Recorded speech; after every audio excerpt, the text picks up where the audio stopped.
Қазақ елі Сирияға 50 тонна гуманитарлық көмек жіберді. Қайырлы күн арнамыздың көрермені. Видеоны толық көру үшін арнамызға тіркелуді ұмытпаңыз. Қазақ елі зілзаланың зардабын түрікпен теңдей көрген Сирия Араб Республикасына гуманитарлық көмек жіберді. Мемлекет басшысы Қасым-Жомарт Тоқаев үкіметке Сирияға гуманитарлық көмек көрсету туралы тапсырма берген болатын.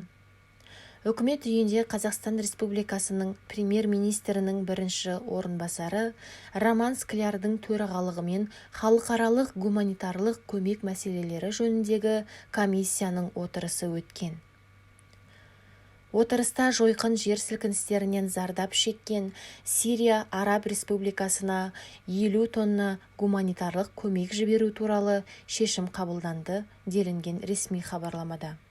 Жойқын жер сілкіністерінен зардап шеккен Сирия Араб Республикасына мемлекеттік материалдық резервтен 50 тонна көлемінде гуманитарлық көмек жіберілді.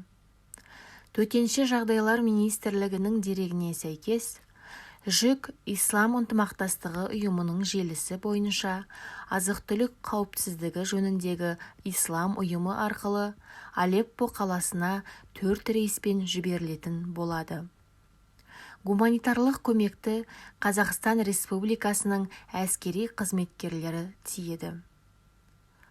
Гуманитарлық жүктер консервілер, жылы киімдер, қысқы шатырлар, кереуеттер мен төсек орын жабдықтарынан тұрады.